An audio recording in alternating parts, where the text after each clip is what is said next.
All right, we are live. Hello, everyone. In case you are wondering who I am, my name is Antonio Bryce. I am the creator of the comic book series Brand. We have raised just shy of $75,000 thanks to the kindness of good folks such as yourself.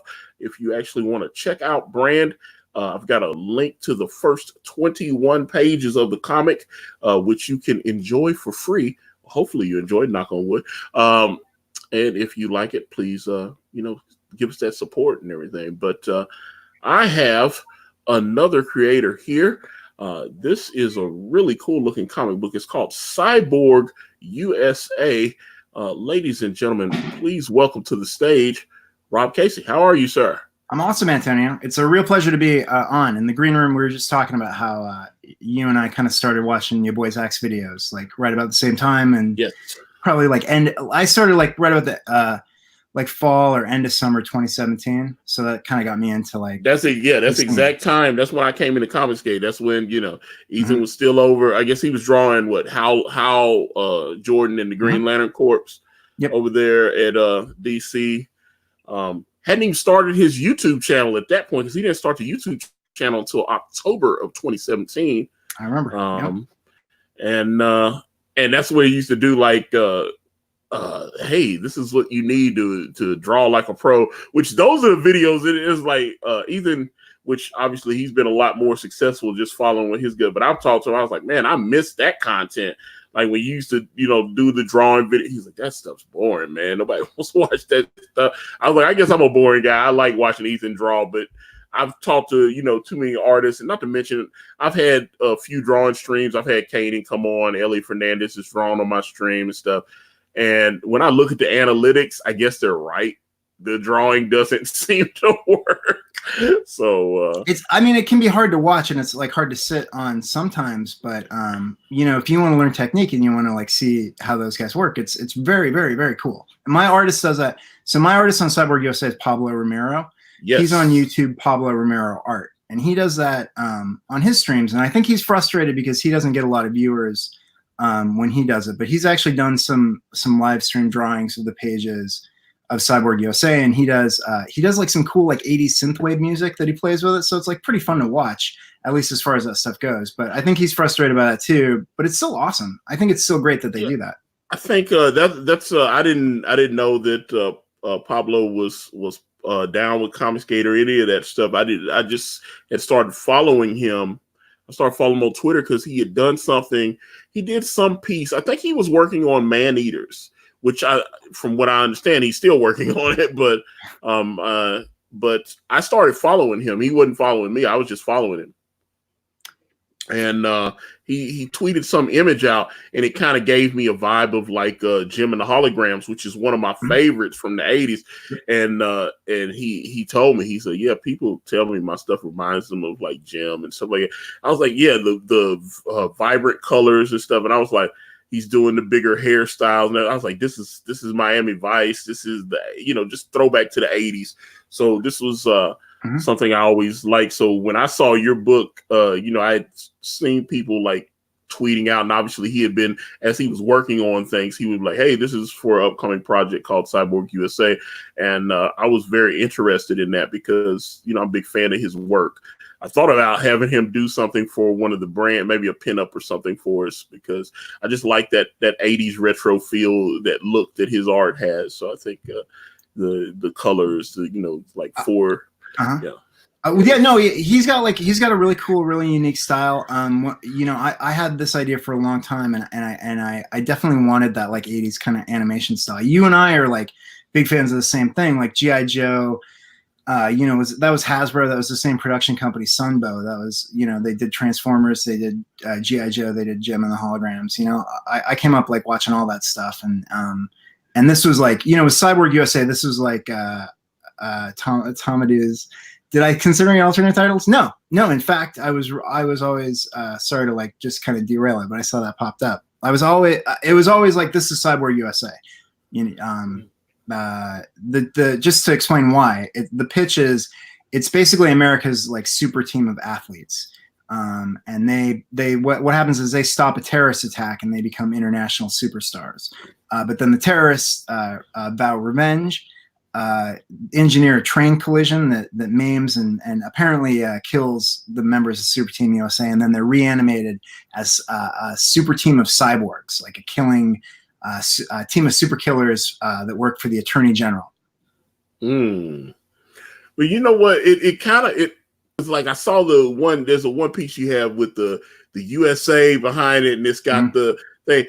And I remember there were a couple of like Olympic movies during like, what was it, like Jim Cotta, and there was some other, damn, I can't remember. There was this blonde chick in this other movie. It was set in, it was a Olympic movie. I think I know what you're talking about. I can't remember. I can't remember the name of that movie, but I was like, that's what it hit me, and I was like, that's what it reminds me of. Well, that's what we used to do. You're about my age. Like, that's what we used to do in the 80s. Like, play with our action figures and watch like kung fu movies and like trash action movies, just like on TV, like all day long. Delta Force, Chuck Norris movies, like all that stuff. So it's like it's this weird kind of juxtaposition of these like wholesome kind of like kids properties, but then also just like extreme violence and action and over the top like craziness. But see, that's the thing. I used to on Saturday on WZTV, I would watch Kung Fu Theater, and I love those kind of, I was at that time, like I was born in 75, so. And you growing up in the 80s, so like 85, you're like 10 years old, and you're watching like the battle of of the Dragon Fist or whatever, like, and see all these, and you see a lot of these movies, and a lot of those movies had like Sammo Hung and Jackie Chan and stuff like that, and you didn't realize because I was like, oh, that guy's been in a bunch of those kung fu flicks, and obviously. You would see the running joke from the 80s where the guy's mouth would be moving, and then you're like, you cannot stop my dragon fist.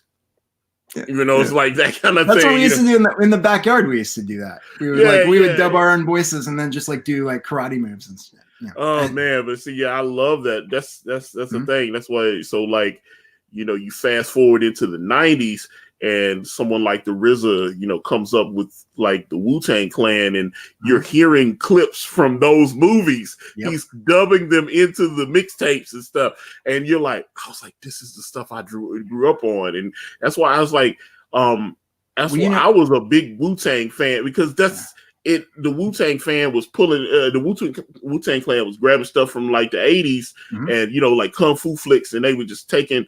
And the Legend of Drunken Fist, and you'd hear all these clips throughout their records, and then it almost makes you want to go back, but then it does, doesn't it? Well, that's what Cyborg USA is for me. It's like my way of going back, like stepping back in time and creating like one of those properties, like straight out of what we would have watched. And it's fun with the RZA, like he's the blind master in the G.I. Joe movie. I thought that was stupid, but I like the RZA. I'm just being real, because then they have to explain. See, that's the thing. Like when you can when you insert random Negroes into movies, that's kind of a thing with me. It's like, okay, that's a random Negro sighting. That's why it's a random. The Thor movies had random Negro sightings. They're Norse gods, so there shouldn't be any black people there. I mean, that's not racist to say that. It's based on Norse mythology. That's why I would criticize a movie based on African gods, which we did. We did get that. One of the guys from Game of Thrones was in it. No, it was what was the name of that movie? It was because the guy that played the Black Panther was in it. The guy that played Jamie Lannister was in it, and he had one of his eyes missing. I can't remember. But, but that was one of the things. Yeah, the movie was horrible, but I'm sitting there going, you're in Egypt. Egypt's in Africa. It's not, it's not in Sweden. You know what I'm saying? So if you're doing African gods and they're not black, they're not African. I'm just saying that's weird. So when gods of Egypt and stuff, they didn't have black people in it. So I would criticize those movies the same way I would criticize, as much as I love Idris Elba. I love Idris Elba. Anybody knows me, The Wire is one of my favorite television shows of all time. He might be one of the best actors we got. Yeah. Honestly. So I'm a huge fan of his. So at that point in time, I'm still looking. I was like, he's playing a Norse Heim. Okay, that's weird for me. And then they got the Asian guys, one of the Warriors 3, and I was like, it's not racist to keep it. If it's, I don't know. Some people they were just like, just get the best actor. But I'm saying if you're basing it on something that's specifically cultural like that. It's very complicated. I don't know like how deep to go down this rabbit hole, but it's like, for a long time in Hollywood, the default was like to just do that, like just cast white people, and there's a lot of pressure on not doing that, like making sure that they're like casting opportunities, because these are real people that they're like trying to get roles, and they're like big money roles, and they're big exposure roles. They want to get Idris Elba into a Marvel movie like any way they can, because he's awesome. You know what I mean? Right. Absolutely. So then it's like a challenge, because like they can't make him Thor. You know what I mean? But they still want to work with him. So it's like you can kind of see where it's coming from, but you can also see why it's frustrating to the audience, because it breaks immersion, is what they say, right? Well, it's like your suspension of disbelief. Yeah. Well, yeah, like when I did the stream yesterday, I talked about I had passion for drawing on, and pencil for what the fuck, I don't know, I can't remember. Forgive me. It's probably passion for drawing. Let's say it's passion for drawing. Yeah, that's why I was like, did I? Because there's a pencil for life, which I've had on the show, and I had a passion for drawing on. I was like, okay, but we talked about because Cuba Gooding Jr. is out here catching all these cases in the streets now. He got like multiple women coming up now saying that he did this and did that, but he touched me 5 years ago. He touched me 10 years. It almost looks like Bill Cosby now. Because it was like, at first it was one woman. It was, it's like the count on Sesame Street. 1, 2, 3. I was like, he had like different. There's so many women coming forward. Like, oh yeah, Cuba touched my ass 10 years ago. But where do you see? Is this like TMZ? Where do you see this stuff? Yeah. Oh yeah. Yeah. I don't go to TMZ, so I kind of miss all that news. Yeah. Okay. Well, he was at the Sky Bar. This is how it started. Sky Bar, and there's video of this. They had surveillance footage in there. Okay. And he was in there, because his wife that he has his children with, they separated like I think 3 years ago. Although I don't think they're actually divorced, but they've been separated since at least 2017. And he's got a new girl, and he was at Sky Bar up in New York with her, and apparently they had approached some other. Maybe they're trying to get her to go back to the room or whatever. And there's video, and he's like touching her arm, and she's laughing. She seems to be having a good time. But then when but then some other guy comes over, and then they walk away. The guy walks away, and then all of a sudden she's saying that he assaulted her or something, and I was like, everything's on. It was weird for me. So I was like, oh, he's going to beat that. But she's trying to say that, it sounded like he was just trying to set up some action. Yeah. But then, so he has been battling that for like the last 2 months. He's been, he'd hired a lawyer and all this, and then another woman and another one, it's like, DJ Khaled and another one. It's like it just keeps coming, and I was like, "Damn, where all these chicks coming from, man?" I was like, "Show me the money." I was like, "They gonna because he's doing television stuff now." I saw him on like one of the OWN shows or something. It's like he's not that big, so it's But one of the reasons I brought him up is when the Ben Affleck Daredevil movie came up. He wanted to play Matt Murdock, and he felt like the producers did not give him that opportunity because he was a black man. Yeah. And I was like, Matt Murdock is clearly Irish Catholic. Why would they check? That's such a fundamental, especially when you break into, that was something like when Frank Miller took him over, he really hadn't defined his religion. And then Frank was like, that's why I focused on that. He said, He said there was I can't remember. He actually gave credit to the other previous Daredevil writer that had Daredevil show up at a church or something. But the guy, it was just a throwaway piece. It was like they just had Daredevil go to a church, and he never really followed up on it. And Frank read a bunch of old Daredevil stories before he took over, and he said, okay, well, he said he's in Hell's Kitchen. White guy, red hair. He said, it seems to me like he's kind of, last name's Murdoch. Okay, he's Irish Catholic. And then so he built upon that. And now you can't say that Matthew Murdock isn't an Irish. It's like it's just weird. It just seems like it's become such a deep part of the character. It's kind of like Magneto. Magneto's really become associated with the Holocaust right now. Yeah, and they're talking about I think people are a black guy playing Magneto and stuff like that. And yeah, I find all those arguments like really challenging because I think it is interesting to like go in and interpret a character a different way.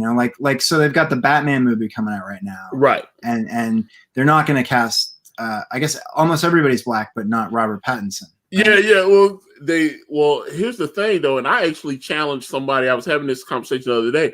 I said, okay, if you're going to cast Jeffrey Wright as James Gordon, mm-hmm. I was like, I challenge someone to find a white actor to play Lucius Fox. We can't, but see, that's the thing. That sounds up that you'll get called racist. It's like that character has always been portrayed as an African American. Why would you switch his race? I was like, James Gordon's always been portrayed as a white man. Yeah. So why, you know what I'm saying? I feel like if you're doing this, then it's like that horrible Cinderella movie that came out like about 20 years ago with Brandy and Whitney Houston and stuff, where they had Jason Alexander and Whoopi Goldberg as the parents, but the child was Filipino.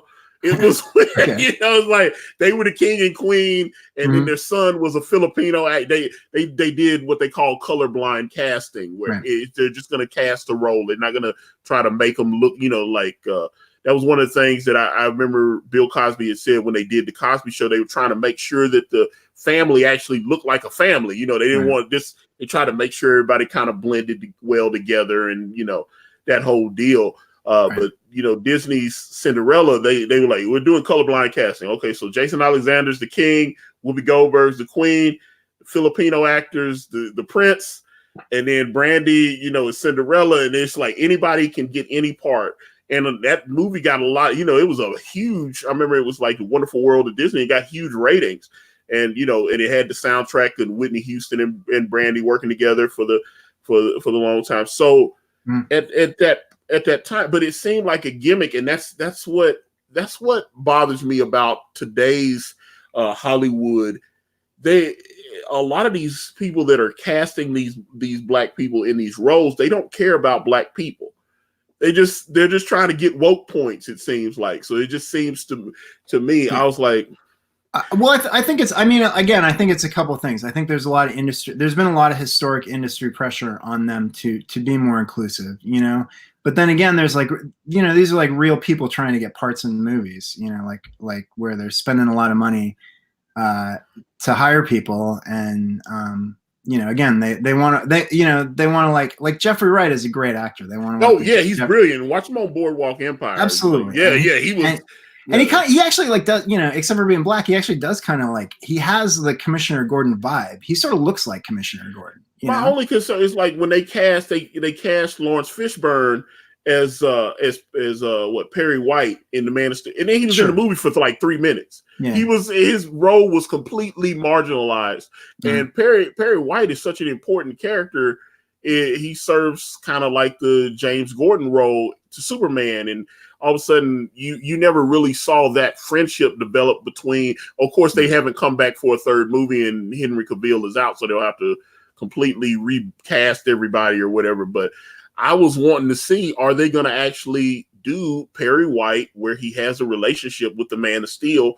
He would always go up to the rooftop there and wait, and Superman would come and talk to him, Sure. And I was like, he was, Lawrence Fishburne was completely marginalized in that thing. And I was like, well, there you go. He's insignificant. So you're right. A lot of those parts they end up being sort of wastes anyway, or they're not like fully fleshed out characters. They're just sort of like the, the character that we know from the book, but then they don't have much to do. Okay. So TJ Swan, what about the new live action Cinderella movie casting a man? That's what's the guy, Billy? I can't remember. He's won like Tonys and Emmys and stuff. That guy, yeah. He was the Kinky Boots actor. I know he did Kinky Boots on Broadway, and he won like Tonys and stuff. I can't remember. Billy Porter, I think it is. Okay. But yeah, he's a brilliant actor and everything. But they're clearly at these points, they're like, it's just like what's the guy from the Pharrell Williams, the cover of GQ, where he's wearing that dress. They're the sleeping bag. Yeah. Now they're trying. There was a thing the other day where Dwayne Wade, he tweeted out a picture of his two daughters. His oldest daughter was holding his young baby. I know him and his wife had a baby via surrogacy. He donated and she donated. And it was his oldest daughter holding his baby daughter, and then right in front of them, they were all standing together like in a circle or whatever. And right in front of them was his son, who is like trans, or he's transitioning. He's doing something because he's wearing. Sometimes he is photographed wearing dresses. He likes to, he's either gay or trans, or he's gender fluid, or whatever words they come up with now. But he said, "My girls," and then everybody was like, "Well, your son's there," and they were like, "Oh, he was just talking about his two daughters." And I was like, "But his son is clearly pictured in the photo," and they were wondering why he said "my girls." So does his son identify as because that's what the thing is now. Now you just say, just like Angelina Jolie's and Brad Pitt's I was going to say daughter, but I think she identifies as male. Shiloh. Okay. I didn't know that she identified as male. Yeah, she's been for like the last 4 or 5 years. She identifies as male. So they just like, okay. So like I said, everything's different now. So you're just like, okay, I just don't feel like a girl. So she dresses in male clothing and stuff like that. She's like 13, 14 now. So yeah, I think she identifies as male. So, and that's fine if that's what it is. But I was like, everything's so complicated now. So it's just. I think a lot of those Hollywood people see it as their responsibility. So like, can I just say a couple things? So like, when we talked about like Thor, like Idris Elba being in Thor, I talked about it like breaking immersion or like breaking suspension of disbelief. One of the things with like transgender people, I think too, is there's kind of like a knee jerk breaking of suspension of disbelief. And I think that's why there's so much like impetus with like Hollywood people to normalize it, or to be like really vocal about it, even with their own kids, is to try to normalize it so that it's not something that people like get hung up on. But it's always something that I think just kind of like we're hardwired to get hung up on it. You know what I mean? Yeah, and that's the thing, because there were people that were critical of Dwayne Wade for allowing his son, it was like 12, 13 years old, to be walking around in dresses at that point. It was like, and there's a big thing especially in the Black community right now, where they feel like a lot of Black men, and that's one thing I love about your boy Zach's videos. He's noticed, like even in the comic book industry, it's like, okay, so they put the Black guy on the super team, and he's like super effeminate, and this kind of thing. And especially that West Coast Avengers reboot, the guy, he had like, he's freezing his hair, and he's doing stuff. He's very, it was, it was very clear that he had been effeminized and stuff. And it's like, okay, so they put the Black guy on the team, and he's the stylist or something. I don't get that. The Arrowverse shows. Yeah. There is like with those like West Coast Avengers and stuff too. I think that there is like there's a conscious effort to sort of like to like pull certain kind of masculinities or like out of it. But I think it's like because they associate masculinity with like violence or aggression, things like guns or explosions or cigars. I mean? Like all that stuff that like made comic books, like girls and cars and guns, everything that made me want to read comics as a kid, is kind of seen as like dangerous by like this generation of youth, Well, you know what? They've got the final, I guess, trailer for the Terminator, whatever what's the new one just coming out on November the 1st. Yeah, I don't remember the name, but I know the movie. Yeah. Okay. So I was actually reading. I did not really, because James Cameron actually wrote the story and had input on the script. He's executive producer, and he says those other Terminator movies that came out after Terminator 2, they don't exist in his mind. He's like, this is a direct sequel to T2. Yep. So the Terminator 3, and then what was the one Salvation with Christian Bale? Those don't exist. This is the movie. I watched them. I know they exist. I watched them. I saw them. Oh well, James Cameron didn't have any involvement in those, so he was busy making like 20 Avatar movies that we haven't seen yet. Oh no, yeah. Although those were supposed to start shooting late last summer. Yeah. I thought there's supposed to be like 3 of them. One of them supposed to take place exploring like the water part of that planet or something. There's gonna be like water creatures or something. But I'm interested. I like the Avatar. But the thing is, okay, so I forgot about Terminator Genesis. Yeah, Terminator Genesis. But like I said, there's been like 3 Terminator movies, but like I said, James Cameron says those don't exist. And this Terminator movie, since he's actually, this is Terminator T2, this one. That's his order. Right. So, which I thought those other movies sucked anyway. Although Salvation was interesting, but they didn't stick. They had a couple of things that I thought were cool. Didn't really do it for me long term. Well, it's an interesting way to restart the franchise, especially when you know it. Like, it reminds me of like Halloween, right? Because I love the original Halloween movies, and then they just had Halloween with Jamie Lee Curtis, and it was like a success. And they were doing the same thing. Like, forget all those other Halloween movies, forget Halloween H2O that came out in the 2000s or 99. You still there, Antonio? Did I lose you? Oh, you're popping that up. Yeah, I was trying to pull up the thing. Yeah, so it's like it's like a cool way to like give a property like a reboot or a kickstart, like clear the continuity out of your head, But yeah, that's the thing, because once, like, when they did Terminator 3 and I heard James Cameron wasn't involved in it, it was kind of, I was like, damn, this is something he created and he's not involved in it. So I remember I take those with a grain of salt. You remember how big T2 was that summer that it came out? That was the biggest movie. That movie, Arnold Schwarzenegger was at the peak of his popularity at that time. And Arnold Schwarzenegger was, he could do no wrong because he did that. He did True Lies. Like, True Lies, it's just great. He was just cranking out hit movies.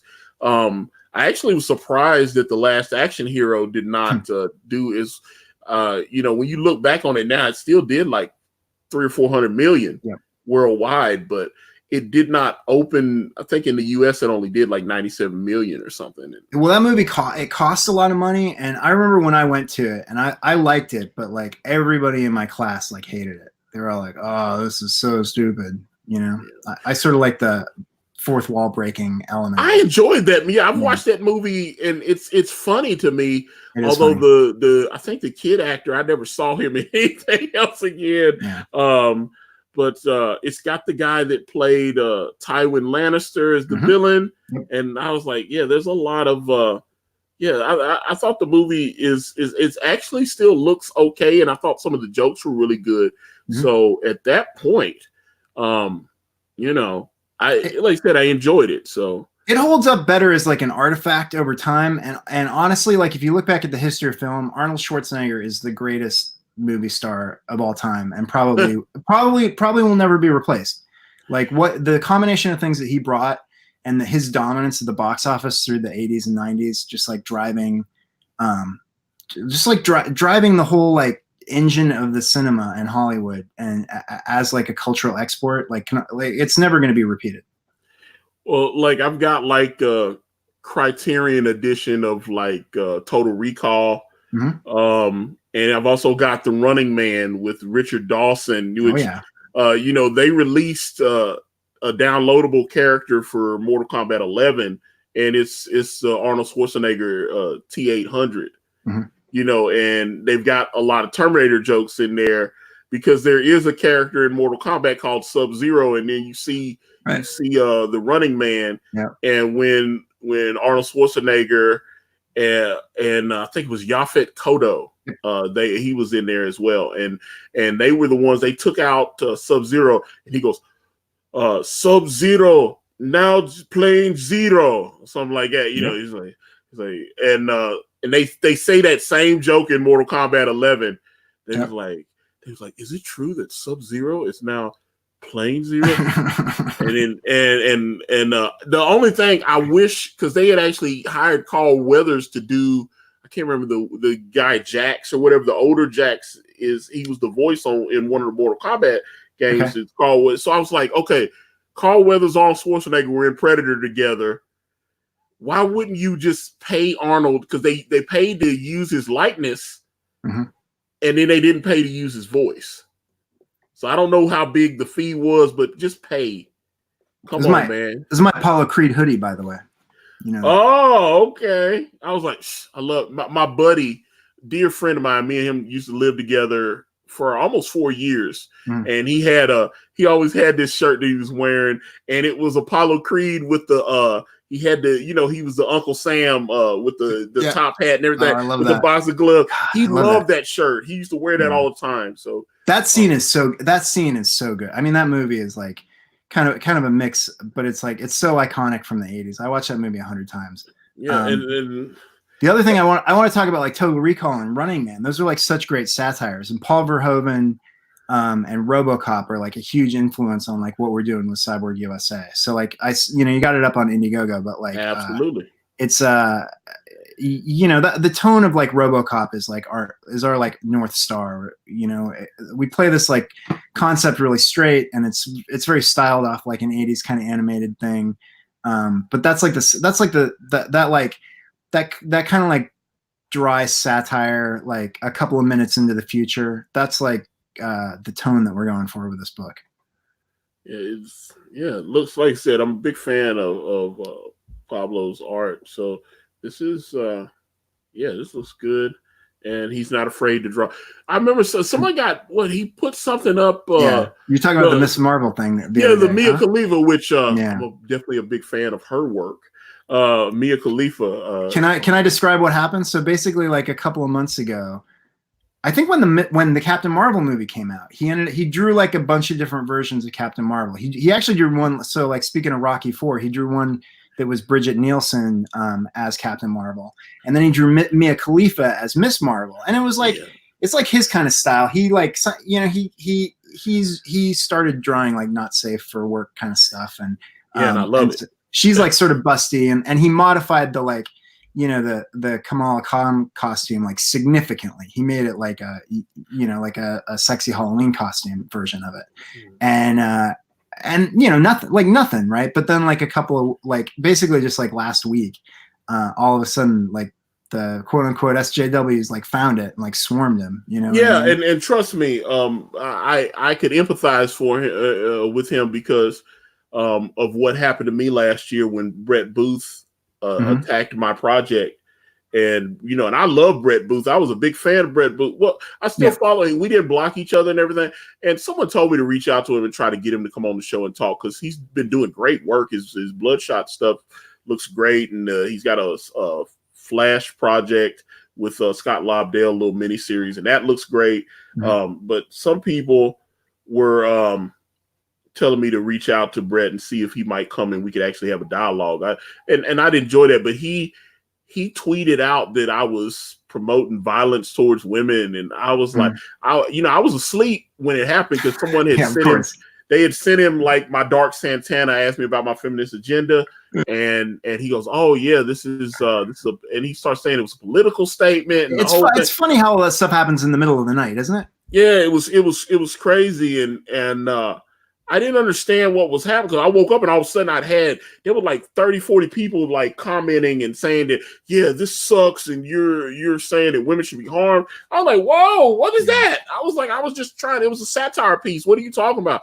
I was like, whoa, and Brett's wife got in on it, and I didn't want to go after her, and she was, I was like, it's just, there's no way to win there. However, I will say that the controversy that he caused me ended up earning me about $5,000 just from the sales and everything. So it's good to make something out of it. I mean, what Pablo ended up doing, and I was frustrated by it too, because the accusation, they won't come out and say like this guy's a pedophile, but they'll be like he's like rendering an underage character's like costume in a sexually inappropriate way, and it's like, well, if you parse that sentence, it doesn't make any sense. Like he's modifying a costume of like a fictional character for like and drawing it on a porn star. Like what business is it of yours? But what Pablo did is he just like was like, okay, everybody's like complaining about this. I'll just draw a more sexy version. So then he released like his like sexier version of it. And that was one of the things I thought was absurd that I saw. They were saying, oh, so you're sexualizing an underage girl. And I was like, he took a porn star or former porn star and drew her as that character. It was just like a cosplay type piece or whatever. But exactly. They're willfully misinterpreting it to slander him for whatever reason. Like, who can say? And I'm showing these nice panels and everything from man, these are great. It's like it looks like Pablo did a great job here. He did. I love these like characters. One of the things that I love about Cyborg USA is that these guys are all like athletic heroes that are heroic before the accident happens that transform them into powers. It's not like they get powers and then decide to become heroic or that's part of their journey. They're already at the top of their game. They're already excellent. So like so when this happens to them, it's like something for them to reckon with. I was like, yeah, but the art looks really great. Did Pablo do the logo as well, or somebody else do the logo? No, the guy that did the logo is the guy that calls himself Bob Stone. He's the guy that did Jawbreakers too. And it's like I am quite familiar with Mr. Stone's work. He did a great job. It looks really great. The idea was to like make it sort of like a badge you might get, and like a military service sort of like badge or something like that. But I love this cover here, by the way. I do too. I think I'm actually sure of this, but he didn't tell me. But I'm sure that Pablo patterned it off of like the Teen Titans, the new Teen Titans comic one. It's very similar to that. I don't know for sure that he did that, but it certainly looks like it to me, and I think it's perfect. Oh no, it really throwback 80s comic. Mm-hmm. Yeah, it's just I like the little head, the little head logo boxes here, yeah, kind of thing. I love that. So let me talk about these characters. These are just from the top. That's Bisbee and Hutch. They start the story as a couple, and then at the bottom that's Rufus, Captain USA, and Tina. And so those are our champions that are then cyborgized when the terrorists attack them. Mm-hmm. So you say they start out as a couple, which means they're not gonna. That's right. So what happens is that they're sort of like a young summer of love kind of thing going on. But they're like in embrace when the train accident happens, and then they're reconstituted as cyborgs that are sort of like a mirror image of each other, and that process of going through that kind of pushes them apart. As events kind of bind them together. I demand that they become a couple again. I'm all for love. all right. We'll see how it goes. So this fundraiser gets you like book 1 and 2. We started working on book 1 back in 2018, and it's been done for a while. But before I started the fundraiser, I felt like 1 was is just like a basic kind of origin story. And I wanted to get deeper into the characters and give people more of a reason to be invested in them and kind of understand like where the story was going. So the hope is that if we can, sell out of this first run on Indiegogo, we can keep the series going. I'd like to do this for like 12 issues. And that's my goal. That's my dream. So now, who is this character here? Kind of looks like Rasputin or Keanu Reeves or who's this? Yeah, character? That's exactly right. He is a Rasputin-esque leader of the Red Skirts. So he's Yuri. I think of him as sort of like a Charles Manson-esque like cult leader. The Red Skirts are the terrorist organization that Super Team USA humiliates and then is attacked by in the train collision. And so he runs the Red Skirt Island. Basically, it's a anti-technology, anti-globalist death cult that's like situated off the Pacific Northwest on their own island, Red Skirt Island. Is Pablo coloring this as well? He is not. So this first one was colored by an artist that I met on the internet called Lee Miliuski, And so he did a great job on issue 1, and then issue 2 is going to be Michael Beacon, who is also doing fundraisers right now for his book 7 Legions. So he's kind of kicking around he was the on scene the as channel. well. Yeah, great. So you guys have met. So he's doing the colors for issue 2. He's kind of just started on them, so it's gonna be a little while before we. So this campaign's been going on for about 15 days now. Hopefully, in another couple weeks, we can give like a lot more updates on the progress of issue 2 and give people kind of a kick in the pants, another reason to like get involved and start backing it. Mm. All right. So here's your couple that you have so cruelly torn apart here. This must be exactly so just after the accident. And that's the sinister Hans Ulrich, the mysterious scientist who works for the Attorney General.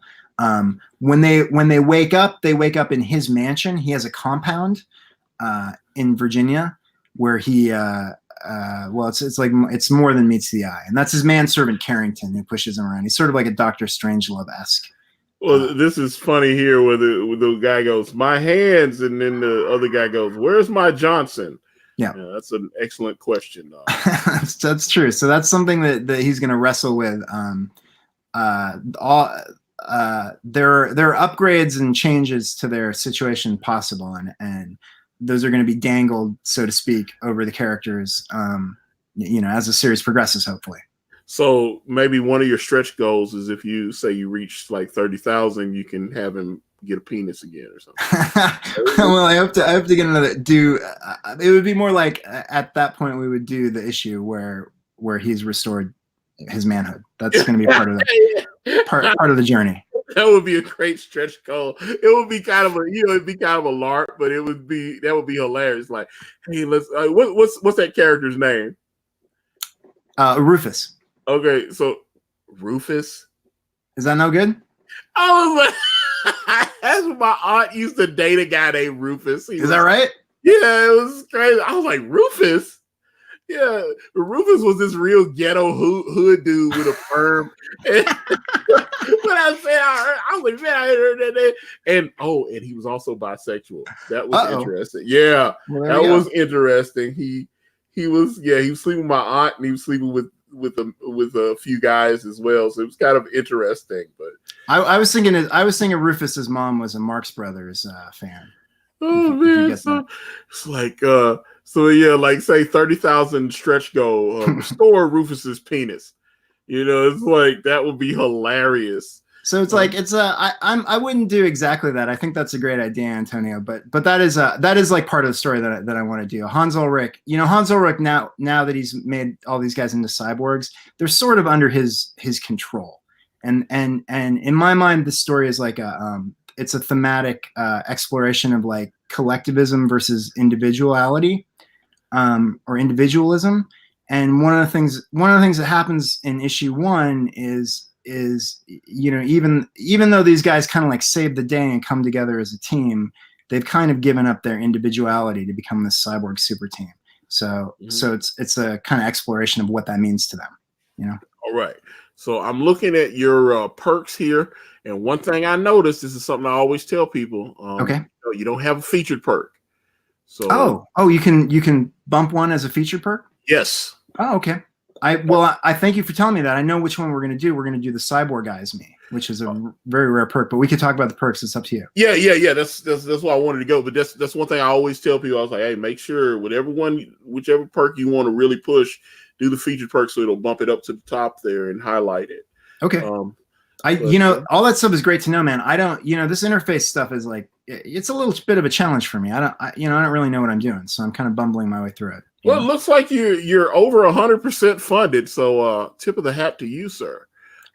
We went with a low goal. I think we got to the point where we can guarantee that people are getting books, and now it's just a matter of like making this a really successful project so this property can grow. Well, see, that's the thing. I see people that have $2,500, $3,000 as a goal, and they can only raise $200, $300. And I mean, the first time I launched brand on Indiegogo, it was 60 days and only raised $95. So my goal was $30K though. So I don't know. I was like, which is laughable now that we've crushed the 30K. Yeah. But yeah, it took a little struggle and, couple $1,000s of maxing my credit cards out in ads that didn't work. And yeah, it was interesting. Well, congratulations, man. I mean, you've forged a really great path. Like I talked to you about in the green room, like you're like OG Comicsgate. Like you've helped me watch and see like how to do it, so I appreciate you and I appreciate that journey that you've been on. It's helped me a lot. So thank you. Well, thank you for saying so. But the struggle, a lot of people have when they talk about brand and the success that the campaign has had, they think it's like this overnight sensation, and they was like, no, but you got Kanan and all this, and like when I launched the first campaign, I had just pinup art that Kanan had done because me and him were friends, but he had only done a couple of character design pieces for me, and he was too expensive. I couldn't afford him, so a buddy of mine was friends with Shelby Robertson, Rob Liefeld's old inker. Okay. And he was like, hey, I can probably get Shelby to draw the book. He's, and he was flexible. He just wanted, X amount of, money, and he wanted a certain amount of money for his original art pages because we were going to do original art tier and all this kind of stuff. So he wanted, as long as I met those demands, he was a lot more affordable. So but I didn't have any money to pay him so we could get started. So, when I launched the campaign, I didn't have any art from Shelby. And so I had to use all of Kanan's work that he had done and put it on the page. And they were like, so this is, I was like, man, your artist is incredible. Actually, that's not the artist that's going to be drawing the book. It was kind of, when I look at it now, I was like, oh boy, that was a big mistake. I was like, I got all Kanan's art on the page, and I'm telling them, yes, Shelby. And Shelby's a great artist. He obviously is. Rob Liefeld hired a lot of people that can draw like him. So I was a big fan of Rob Liefeld's style, so it didn't bother. I was like, oh man, I've got a guy that can draw like Rob Liefeld, and he's going to be drawing brand. And he likes drawing horror books and stuff. So I showed him like pictures of the Reapers and all this kind of. He's like, "Oh yeah, we get to those. That's great." And so he was interested, but we just couldn't get it going. So Kanan's phenomenal. I've seen him draw. He draws on like drawing a quarter and stuff, and seen him around. So he's like, you really lucked out, and you've really done a great job. So. Like whatever mistakes you feel like you've made, like certainly I've made a lot of mistakes too, but like, it sounds like you're going to the printer soon, and that's pretty great. Kanan turned in the cover. He turned in page 52 because we expanded it. It's no longer 48 pages. It's a 52 page book. So he turned in that. We're actually, working on Way of the Gun now. So we're working on that, cool. Which is the sequel, and he's also got some stuff coming up with Ethan Van Sciver, so that's going to be interesting. Yeah, I've got a lot of stuff. So I'm going to do the Way of the Gun campaign, and then once we do that, and Kanan moves on to do his thing with Ethan, we're going to do an art book for Kanan because Kanan wants to do an art book. But part of that campaign is going to be brand black and white, so it'll be black and white editions of brand. Cool. So yeah, that's kind of. Well, let me see. That's a good segue here. One of my perks is includes a black and white version of issue number 1. So it really highlights Pablo's line work. The other is this it right here because I see you got the coloring book. Yeah, so we call it a coloring book variant. So how many pages is this book, by the way? Well, so there's two. So what we're selling is 2 books. So issue number 1 is like 20 pages. I think it's like listed as 24. That includes like the cover pages. The second book is like 24 pages of story. So the first one is done. And if you want to go, we have a website, cyborgusacomic.com. If you enter your email address on cyborgusacomic.com, you automatically get the PDF sent to you. So if you want to read a preview of the Cyborg USA origin story, you can do that. The second book is 24 pages, and Pablo's got he's got 7 more pages to draw on that. So we're very close to done. And expect to meet all our deadlines in order to be able to ship this like the first of next year. Oh man, that sounds great, man. So what's your shipping running on these? So we did like a basic, I think just like we charge like $10 shipping domestic and slightly higher international. So that's like, that's shipping and handling. That's going to help us pay for the mailers and everything too. Awesome. Let's see. Numbered variant. Okay, explain that one to me. Yeah, so that was my partner's idea. Let me talk about my partner and who I'm working with also on this project. So I talked about the colorists Lee Miliuski and Michael Beacon, and the logo designer Bob Stone. Pablo Romero, of course, has done all the line work. And he's in the chat. He's in the chat. Oh, yeah, it's great. Hey, Pablo, hello. I see him. He's Pablo. Our plan right now, next week, Pablo and I, and then I was just about to mention my co-writer Zach Tobacco, who I've been working with for a long time. We are going to do. We're planning to do Billy Tucci's crowdfunding comic show next week. So I'll just give a plug for that. That's and I'm really excited. Billy Tucci is awesome, and he's great. Well, that was that's going to be part of brand Way of the Gun is going to be an exclusive she variant that. Oh wow! Yeah, Kanan, we tweeted that out. I didn't know that. Yeah. Well, I'm looking at the original. Kanan did the original art, and I had to buy it from him. Mm-hmm. It's she and my character Dawn Craven and Penance. Cool. And man, the cover looks incredible.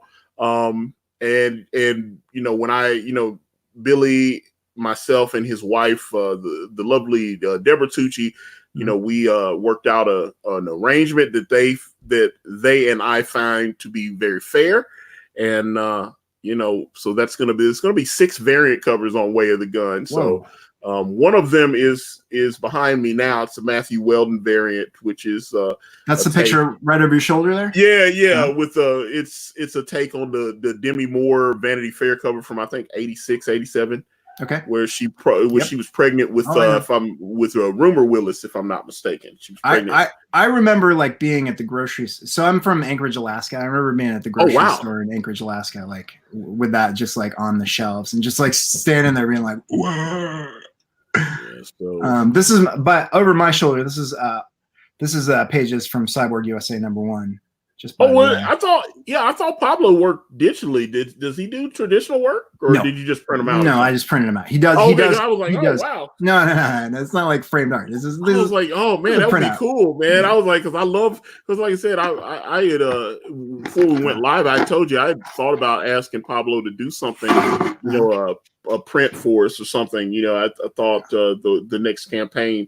I just love his style. I love him to do like 80s Dawn or something like that. I think his take would be interesting. So I think he's great. Of course, I'm possessive, but I want everybody to hire Pablo for everything because I think he's just a terrific guy. I wanted to finish like Billy Tucci, the interview that I'm going to do with Billy Tucci and my writing partner. I've never talked to Pablo in person. He speaks Spanish. So that's going to be the first time that I get a chance to talk to him when we're on Billy Tucci's show next week. So I'm excited about that. Interesting. So him and Mr. Canales, yep, they should be hanging out over there in Spain. And so he speaks Spanish, but he's in Argentina. He's in Argentina. Okay. So he's not actually in. I know. Ibai Canales is actually in Spain. That's why I was like, he was 2 days ago. I had him on, so that was interesting. I streamed with him a year ago on the War Campaign channel. I love Canales. I think he's awesome. Yeah. He's so funny. So I was like, I got excited when you was talking about I was like, oh man, if that artist, if he's doing traditional art, that's cool, man. Because that's the thing, I love collecting. I've got one original page of art from Bigfoot Bill that Doug Naple gave me, and then I've got all 3 of the variant covers for brand, the Santana Baby cover and the Dawn Craven variant, and then I've got the main brand cover on my wall. And then I've got the variant covers for brand Way of the Gun. I've got 2 of them, and I bought the 3rd one from Rob Wills, which is going to be a Dark Santana variant. So like I said, it's going to be 6. One of them from Ethan Van Sciver, another one from Elliot Fernandez. It's very special, I think, to be able to collect your work in that, like the covers for the work that you wrote and brought to life that way. I think you're really fortunate to be able to do that. That's great. Yeah. Well, like I said, that's a good thing about the Rob Wills. With his, I also bought the Shinobi Sasquatch cover. So I bought the Shinobi Sasquatch cover from Cal and Rob. And then I hired him to do the Dark Santana variant for Way of the Gun, which he's supposed to be working on now. So, matter of fact, I need to contact him because he's supposed to be like giving me like a little preview because I know it's going to be incredible. I know it's good, but yeah, I can't wait for him to do that and get it finished. So I'll have that one. I have no idea what I want Ethan Van Sciver to do for us.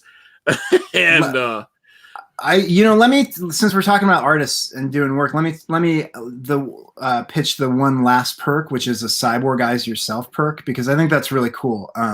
There's 4 slots left, and in that one, Pablo, whoever signs up for that is going to get all the variant, like we didn't talk about the. You got asked the question. I was going to drop down. I started talking about my writing partner, and I never really got to it. But because I was wanting to know about this numbered variant. Yeah, thing. So this one's going to be a variant of issue number 1 with like a little bit different logo dress and a different letterbox. That's the plan, and they're going to be hand numbered. So we're going to print these in a different way than we print the mass batch of like 500. This is going to be like a slightly like higher quality. Hand numbered, printed to order. So right now there's 6 claimed. However many are claimed, that's all that's going to be printed. So that's going to be like an ultra rare version of the origin of the crew. And then back to the Cyborg Guys Yourself. Pablo is you get the numbered variant, you get the coloring book, you get both books. The deluxe package, which includes a T-shirt, a poster, and sticker. And you get send Pablo a picture, and he's going to draw you as a cyborg, like out of our Cyborg USA universe. So you can probably pick what Cyborg Guys parts you want. And that's the original. That's my character Tina. That's the original character sheet that Pablo did when he originally designed her. So I think that looks great. It's cool to see. I'd be curious to see how he would draw me. Yeah, I would too, man. Sign up for it. $200. It's the best value. So I want to see you as a cyborg. You can decide, what cyborg parts you want, and Yeah, I definitely don't want the cyber penis. I don't want that. Just keep your head in penis and cyborg as the rest of yourself, man. Yeah. So let's see. Okay, so you got one perk here, the deluxe comics package. It looks like it comes with a T-shirt. So tell me about that one. Yeah, so that's what that is. That's T-shirt, wall poster, sticker, and the sticker and the T-shirt are both that logo, that Bob Stone logo, and then both issues, issue number 1 and issue number 2. So 2 books, T-shirt, poster, sticker. Yeah, so that's I love, especially when sometimes we have streams and the books aren't very good, and I can always tell when I'm looking at the chat. When the books aren't very good, the people start leaving. They're like, this book sucks. And then they just leave. And then, I start noticing I've got like 7 people watching all of a sudden. Is that what's happening? No, I hope not. No. The audience has been steadily growing. So I was like, okay, this is cool. I see. Well, I grabbed my phone. That's why I keep looking over, because that's I don't know how else to see the chat, but I see it on my phone, and I see that Pablo's been chiming in. So that's awesome. Dan Marshall says this project rules. Yes, it does rule. Sign up for it today. Back it today. The first like 10 days we were kicking along at a pretty good pace, but honestly, like the last 4 or 5 days, we haven't picked up a lot of backers. So we need to pick up the space. Yeah, you're in the lull, because that was the thing. I noticed, because when Ethan, I failed and I raised that $95 on brand, and then I said, I was like, okay, and that's the thing. This is what I tell people, because some people is like, I'm Comicsgate and nobody backed my book. Screw this community. And I was like, you can still be Comicsgate even if they don't fund your book, dude. Dude, people say screw Comicsgate even when Comicsgate does fund their book, and they make hundreds of thousands of dollars, And it's like, you guys are funding all these other books, and I've got a cool book, and you guys okay. And I remember the guy asked me, this guy DM'd me on the Twitter, and he's like, Antonio, I don't understand. I'm Comicsgate, and I look, and he said, what am I doing wrong? And he sent me the link to his book, and I said, you want me to be honest with you? He said, yes. He said, I've showed this to all my family and they tell me how great the book looks and everything. I said, dude, this book looks like complete shit. It looks awful. And he'd only raised like $15. He was trying to raise 15 grand. And I think the 15 was like from one of his family members or something, just trying to help him out. It looked like hot garbage. The art looked like trash, everything. I said, do you really want me to be honest? I'm not trying to hurt your feelings, but I'm gonna be honest with you. And I started going over. I took time. I was taking screenshots and I was like, you see this? I was like, look at your perspective here. And I was like, on this image here, you drew the upper half of the body, and then when you get down to the feet, you was just like, fuck it. And he drew like he drew, it's like he gave up halfway through in the draw. He literally had posted that on the Indiegogo page, where the top half, he looked like he had spent a lot of time working on the guy's muscles and everything. And then when he went down to the feet, he just was like, yeah, fuck it, I don't need to draw the feet. That's how I used to draw when I was 13. Oh man, it was so. And he's telling me all his family and stuff are telling him how great his book looks and stuff. And reading tough the love pitch is hard. Sorry, go ahead. Well, that's the thing. But reading the pitch on the Indiegogo page, it was very poorly written. He was like, "This is about a group of superheroes who get superpowers," and I was like, "Really?" I was like, it was. I pointed. I took time. I don't know why, because I was tired. I had just gotten off. I used to work at Amazon.com, and I had gotten off work, and I saw his message, and for whatever reason, I think I was off that day. So I was like, okay, I don't have to go back to work tonight. So let me because there's so many, especially when I first started appearing on Ethan, my DMs was flooded. There was so many people contacting me, and I tried to make sure I answered everybody, because they'd be like, "You're stuck up, Antonio." You know, I was like, okay, I'll try to talk to you, man. And so I took like 30 minutes, and I was sending him screenshots, and I was just honest. And he was like, thank you for being honest with me. And I was like, and then I came back, I was like, dude, don't give up, but you need a better artist, because he was doing the art himself. I said, you need an artist. Yeah. And even if you're the writer, because he was doing the writing and the art, and he didn't have he was like, the book's black and white, but if we can afford a colorist, I was just being honest with him. I was like, dude, you need a real writer to help you flesh your story out. You need another artist, because your art's not strong enough to carry the book visually. And so your family loves you. That's why they're telling you how great your book is. Well, you love him too. You love them too enough to take your time after getting home from Amazon. You know what I mean? I was just being honest, man. I was just like, look, this looks like hot garbage. I said, can I just be honest with you? There was another guy a couple months ago I'd had him on, and he had a really cool looking book, but he can't sell his book. And it was like, I had him on the show, and he was a stiff. It's like every question I asked him, hey, tell me about your book. Yeah, well, I'm a big fan of like people like H.G. Wells and Lovecraft and Tolkien, and I'm a big sci-fi fan, and so and I mean it was like it's like and so I pulled some strings and got him on another channel, had like 3 times the audience I had, because I showed the art and they was like, oh, the art looks really good. I said, I'm gonna be honest with you, you're gonna have to help him. He's a little bit of a stiff when he talk. He went on there. It was boring. And then at that point he contacted me. He was like, Antonio, what? He's like, I appreciate you doing everything. You try to help me. What am I doing wrong? I said, can I be honest with you? He said, please. I was like, dude, you're boring as fuck, man. I was like, your book looks cool. You're boring. I was like, dude, you don't know how to. And he's like, I'm really shy. He said, I need to loosen up. I was like, dude, that's the thing about YouTube, though. You getting on these channels, and hey, man, you can't even tell me about your book.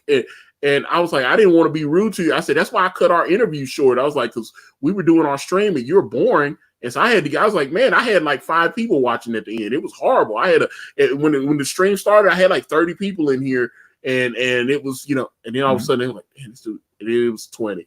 Then it was 15. Then it was 4. You know, I was like, it was that kind of thing. I was like, 5 people, and I know I was one of them. So that's not. Well, you know, that's it's a tough racket, man. Like, I think you have to. It has to be worth doing. You know, I'm an old man now to do this. You know, middle aged. I was like, how old are you? I was like, I'm 40. I'm 41. 40. I'm 41. So 41. Okay, cool. Yeah, 41. You know, this is like it's like a labor of love. This is a project I've thought about for a long time. My writing partner is you know, he and I have been writing stuff for a long time. We met in New York doing like improv comedy at Upright Citizens Brigade Theater, and then we produced some like low budget horror movies together and have been like writing screenplays, and this is the first comic book we wrote together. He lives in LA, and he does coverage for screenplays for a living, and he got his master's degree from AFI in screenwriting. So, you know, if you like Pablo's art, I can tell you that the writing is pretty good. You know, I think it's great. Papa, it's Bob Stone did the logo, and this is a project that like I wanted to see come to life for a long time. So, you know, I really hope that we find an audience that. It sounds like it, you know, like children of the 80s will kind of know what we're going for here. But even I think anybody who's like a comic book fan, I think is going to find something to love in this story. Well, let me, you know, and Pablo said something here, and okay. I kind of want to push back on it because I've heard this before. Sure. Like, there are also things that look good that don't get funded because the creators don't have an audience. I started this channel, I only had 15 people. It's hard to build an audience. Like, where does it come from? You know, I was lucky to be able to get on Ethan's channel, but when Ethan invited me on, when we were in the green room, and he told me, he said, "Look," he said, "I get a lot of people asking me to help them." He said, "I can't help everybody." Yeah. He said, "At the end of the day, if people relax and they like you, they'll buy your book." Sure. He said, "But I got to be honest. My goal is to entertain the audience. So if I put you on and you're not very good, you're not going to keep getting the invite link to come on my channel." And I was like, gotcha. And we went on there, and so I just loosened up, and that's the thing, you know. I kind of became this character and stuff. That's where Sexy Party came from, and all this kind of stuff. So I was just trying to be out, you know, the real me. I'm actually real shy and reserved and everything, but I've gotten used to streaming now. So I was just like, now when I stream, I just say whatever pops up in my head. I don't censor myself, and I get so many people that contact me, and it's like, man, I just like that you just are honest, and that's what Sexy Party was about. I was like, I'm going to the therapist couch. I just want to talk about my life, and you know, do all that. So some people I've noticed there were, and like I said, this project looked great. This one particular project that I showcased on my channel. But I noticed the guy, like he didn't have a YouTube channel on his own, couldn't sell his book when he was on my channel, and I saw him on some other streams. I know he went on like with Malin, you know, he made the rounds, and every time it was bad. I was like, you got to come out of that shell and be able to. Sometimes you can't pitch your project. Yeah, and I think it's true. A big part of it is like, you know, I've now backed like probably 50 Comicscape projects. I know I've backed at least 30. Yeah. and it is like, you know, it's like people, you know, that connect with me, or I connect with them. I'm like, you know, over time I see them on streams, and you know, I'm excited to back them. I don't you know, I've like avoided doing streams or like kind of pitching this, even though we've been it's been kind of making the rounds for a couple of years, and I've been in chats and stuff, because I didn't really want to flood the zone until I knew we were ready to sell it. So now that we're selling it, I'm ready to flood the zone and get out and, you know, appear on streams and do everything I can to get people excited about it. Well, that's the thing, because, you know, like I said, I would have got up out of here. I was like, okay, this guy's so stiff, I got to get out of here. So I'm just being honest. If you're boring me, I'm just trying to help you out. I was like, you're boring me. So I don't want to sit here in this chair and try to stray. If you're boring me, if you're boring the audience, there's no reason to keep doing this. I'm just being honest. That probably sounds harsh, but when you go to another person, so I'm giving up my time. I could be working on other stuff to, you know, instead of sitting here in front of this computer, you know, streaming with you to pitch your book. But you're keeping a lively conversation. You've contributed a lot to the conversation. You're not boring the audience, so it adds value. That's the thing. And I like talking to you a lot. Well, it's like a pleasure to talk to you, honestly. Well, that's the thing. Yeah, I'm telling you, I've had some people on, and he's like, I was like, so tell me about your book. Yeah, man, I just I always want to do a comic, man, you know, and just think it's cool. And I was like, I love your impression of the bad creator. Dude, but I've had so many. No, you can check I've had so many of them. Yeah, and sometimes I'll look in the comment section. It's like, man, this project looks good. He needs to work on how he sells it. Because there were a couple of guys, and that's one thing. So, okay, the guy's boring. Second thing, unrealistic expectations. I had a project that I tried to help a couple months ago. And this dude, he seemed like a nice guy. He's trying to get like 30 G's. Some of his reward tiers are like $1,000 for like, and it's just for like a comic book. It's not original art pages and stuff. I was like, $1,000? Are you out of your fucking mind? For a comic book? Get the fuck out of here. Is this like the first appearance of Superman's baby or something? I was like, he was like, oh, we're gonna do like, and the only differences were this version of the comic was going to have like a silver foil logo, and this one was going to have a gold foil. And the gold foil there was only going to be like 25 copies of it. So if you know, for getting this one very rare comic, a copy of the comic, he wants $500 or $600 for. And I was like, that's all you're getting is a comic book for $25 or $500. That's all you're getting is a comic book with gold foil on it. And the art looked okay and everything, but no one, it's just like me promoting brand. No one knows what brand is yet. And the more people know about it now because I've gone on all these streams and I've done the promotion for it. But you know what I thought is really interesting, that you just made me think of something, like watching all these comics books come out. Like, it's kind of amazing, like how because that obviously that perk was like valued way too high. You're never gonna like spend that much money on that, like that foil variant, until that becomes like a property that's like famous that you really care about. But it's like, I've seen all these Comicscape projects. People are like, whatever, they're so interested in them. But the second that campaign closes, those things go to print and then start appearing in people's mailboxes. Yeah. Then people are like, oh, well, I missed out. Why didn't I get on this? Like, I got to pay up for this book. It's like, you had 6 months to buy it on Indiegogo. Where were you? Yeah, and that's the thing, man. So I just, you know, like I said, if you're gonna do the rounds, if you know, and I've had people DM me and they go, you know, I've got a pretty cool idea for a comic book, but I don't want to do YouTube. I don't want to be doing all this shit. I was like, then why are you crowdfunding? Yeah. I was like, you don't have a large Twitter presence. You don't have a large Instagram presence. You don't have a big Facebook group. So what are you doing? You're going to need to crowdfund, which means you're going to need to reach people that, you know, haven't been seen before. So I just, it's unfortunate. I really, you know, want people to succeed, but some people have unrealistic expectations.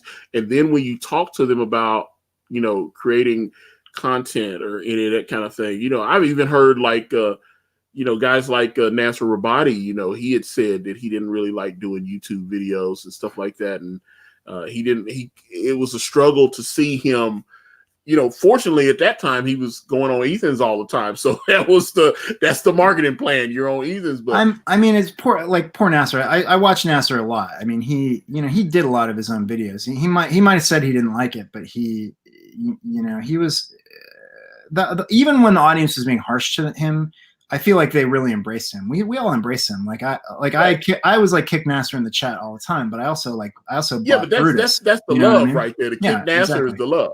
Yeah, that's his thing. You know, he's like, you know, just like you know, me, there's like, oh, Antonio's perving on the girls again. You know, that's the goof, man. You know, that's what I'm saying. That's I listened to a lot of your Sexy Party. Well, not a lot, maybe like 4 or 5 episodes of Sexy Party Live, and I liked your Sexy Party. I thought it was great.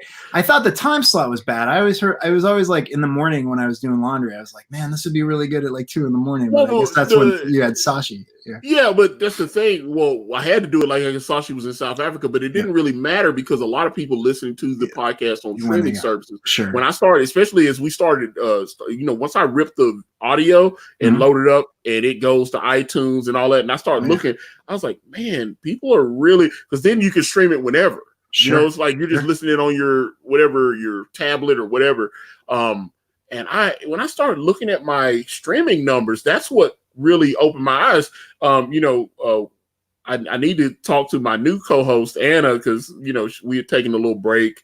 That was, but I want to get back on it because there's so much stuff I want to talk about.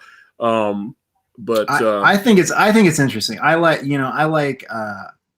like people being honest like that. Even though it's like sometimes it's like, oh man, but it's but it was so funny. I had some people tried to crack on me. It's like, dude, you're a fat guy talking about sex. And I was like, that's why it's awesome. Yeah.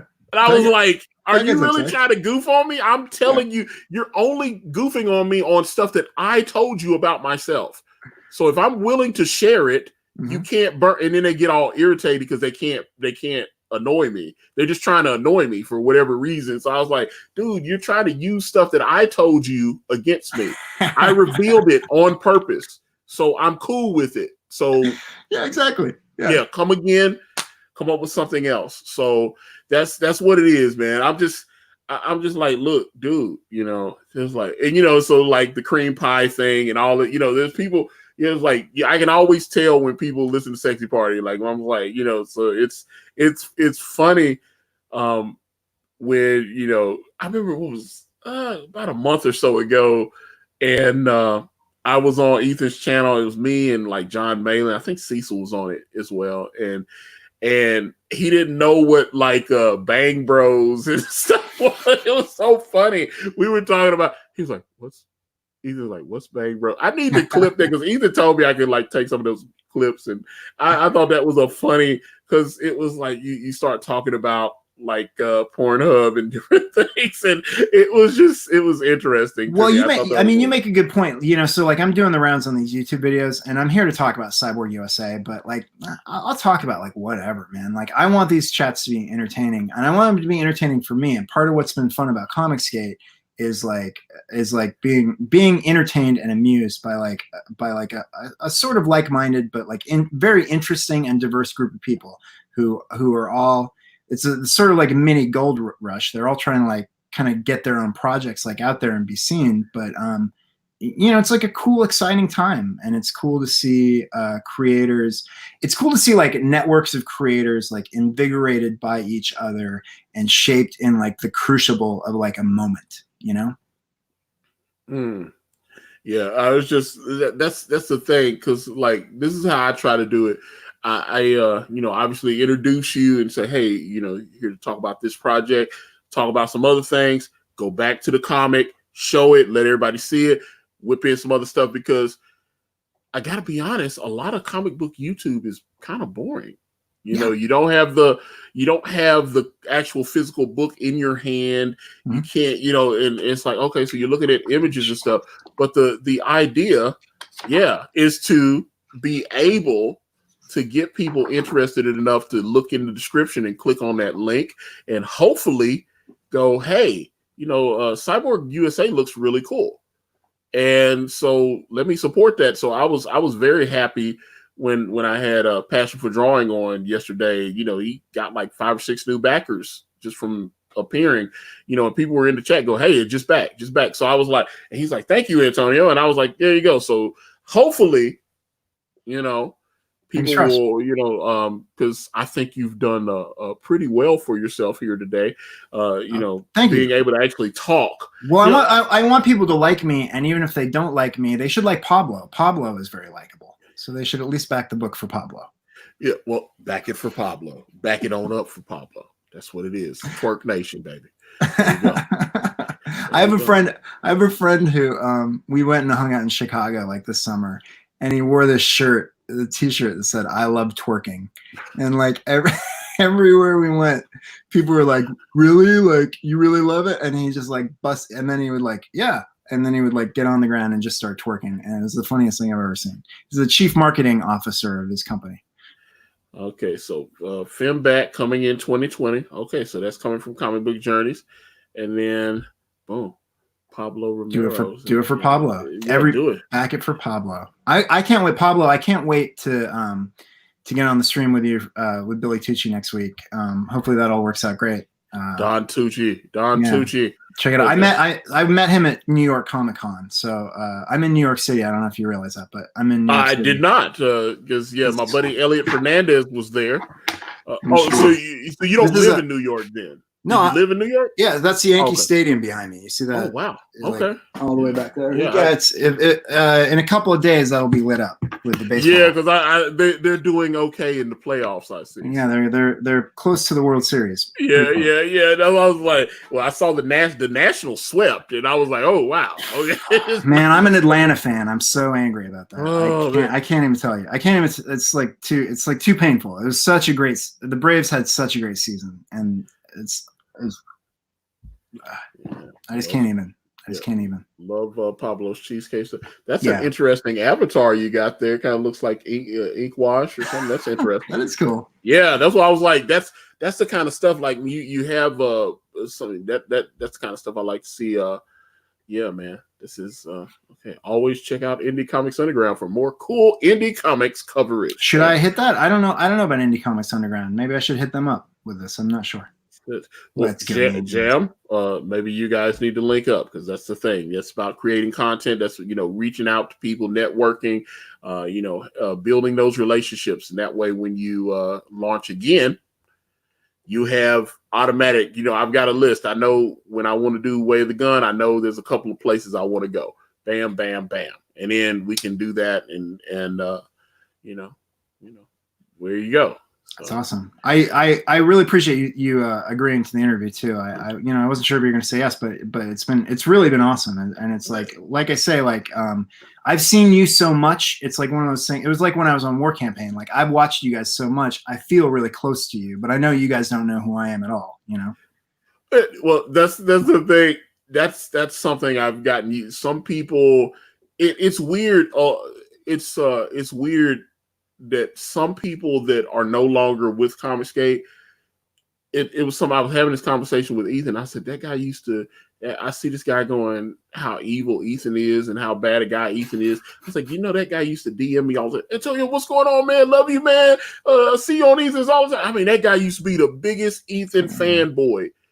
And then I guess Ethan did something he didn't like. And he's like, I hate Ethan. I hate you, Antonio. Hate all you guys. Screw Comicsgate. And I'm like, there's a lot of that going around. It was weird. I had a couple people that I used to talk to all the time, and they just kind of did like a heel turn on me. And I was like, that's weird. That's strange to me. I don't understand that because I was like, dude, you used to DM me and tell me about your mom was with cancer and all this kind of stuff. I was like, it used to have, and I knew that I didn't do anything to you.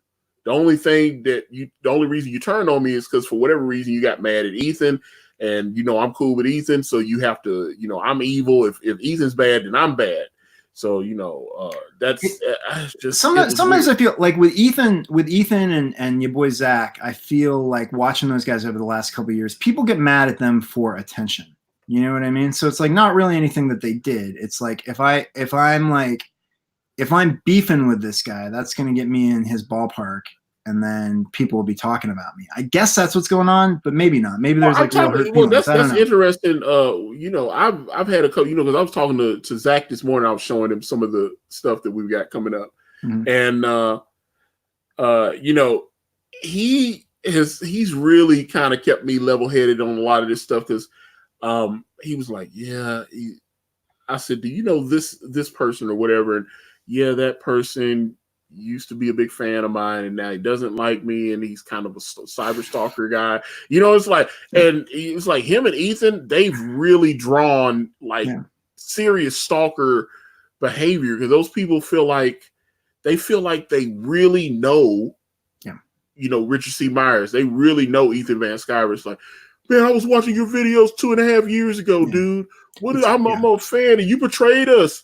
I felt like I was sitting on the radiator. Yeah, Zach used to be so cool, man. He's got an ego now. It's like that was the thing we liked about you, Zach. You were one of the people. Now you've become just as bad as Marvel and DC. I was like, he's the same guy to me. I was like, he's the same guy when I watch. I was like, he's the same guy to me. He hasn't changed. Y'all switched up on him, man. I mean, I'm just being real, man. And some of these people, they take it too far, man. I've noticed, and I've talked about this. People started like searching, like, because I had, I worked at Amazon, so I had a LinkedIn profile. People were like looking, trying to search my private information and stuff. That shit is crazy, dude. I'm telling you, the stuff that's happened over the last year, it's been interesting. And Ethan was like, yeah, man. He said, it's only beginning for you. The more notoriety, the more people know who you are. He said, not everybody. He said, but yeah. He said, if 1,000 people like you and say 30 or 40 of them don't like you, within that 30 or 40, you're going to be some extreme. They're going to be trying to find out your home address and all that kind of stuff. And that's what I'm saying. I've had some weird fan interactions, and then when you don't, I mean, guy like DM me and gave me all this personal information, and I was like, oh, well, hey, I don't need to know that, brother. I was just trying to. I was like, and I appreciate you listening to the podcast, but it's kind of a bit. It's a character. Yeah. It's like, it's not real. I can turn it off. Sure. I'm not walking around like hitting on women all day. I know that. I know, like I said, I do sexy party, and when I, I'm trying to be like a Howard Stern type. It's stick. It's not, Well, you want to bring in like 1,000 or a couple thousand viewers. You don't want to bring them to your house, with like they're to like get in your house and get. And I'm like, and I've had people go, yeah, man, I'll fly you out and you can come hang out with me and my wife and all this. Yeah. And I was like, appreciate. Yeah. I was like, it's that kind of thing. He's like, hey, man, we see you, man. We love you guys. You come. He's like, I'll send you the ticket. You can come hang out with us.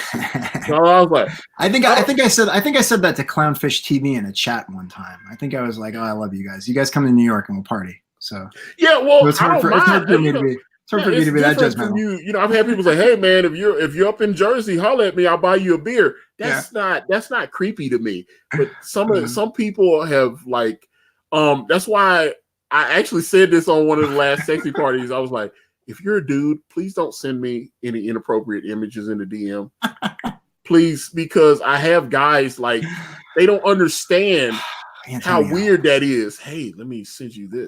But you're so dreamy, Antonio. How can they help themselves? Yeah, and I've had guys like send, and the one guy I told him he ended up getting blocked because I was like, dude, he thinks it's funny. I was like, dude, I don't want to see whatever you're trying to send me. I don't want to see it, brother.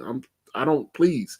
I was like, if you're not a female, do not slide in my DMs with inappropriate, because I was like, there's a couple of women that I talk to on Twitter that, whatever I talk about, we have those kind of conversations, but I really am not like, it was weird for me because I had a guy, he was telling me like doing like cocaine and he was just giving me all this personal information. And I was like, why are you telling me this? This is strange. I was like, I understand you listen to the podcast, but that's, you create and these shows especially Zach and especially Ethan and especially you. I mean, you guys create intimacy. I mean, obviously this is like my office, like we're in your office or your bedroom, I guess.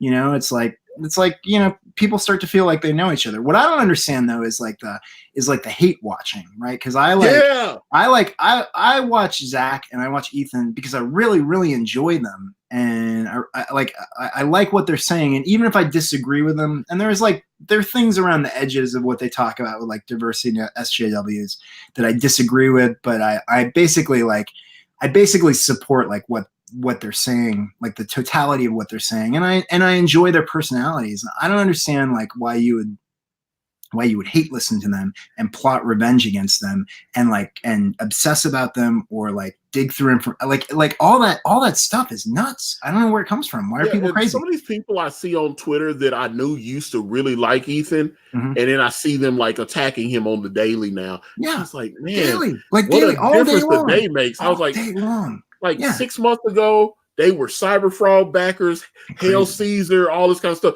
Ethan, fuck you, Ethan. Oh, and it's just like all of a sudden it's like, and I was like, and I told Ethan, you know, I was like, man, sometimes I worry about you, man. I worry that someone is, you know, someone that was a fan, because it's not, you know, it's, we talk about anti-Comicsgate, but some of these people that were former fans, those are the people I worry about, because those people loved you and now they don't. Well, that's that Robert De Niro movie with Wesley Snipes. Yeah, that's actually, that movie's underrated, by the way. What's it called? The Fan? It's like, that movie's underrated. Comic Book Journeys, $2. Please subscribe to my channel. So, guys, if you know, obviously Comic Book Journeys is in the chat. You know, he's creating content. Please check it out. If you like him, holla at him. Holla at your boy. Give him that subscribe. Give him some likes on them videos. Please. That is Comic Book Journeys. But that's the thing. Like I said, I'm concerned about the people that are former fans. I think they're way more dangerous than the people that were always, Ethan's a racist, Ethan's this, Ethan's that. Those people didn't like Ethan anyway. The people that used to love Ethan, that have switched on him, people that used to love Richard and switched on him, those are the people I worry about. Well, there are a couple guys who have been beefing with Ethan really publicly for a while, and I guess I don't have to like name them all right now. But he's got so many. Yeah, he's got. You know who I'm talking. You know who I'm talking about. And it's a little bit. It's a little like it's just like sad. Like if I could pull them aside, I would tell them, you know, I backed all your books, and this is embarrassing, and it's sad, and it's like not cool, even if you're doing it for show, it's not really cool, you know.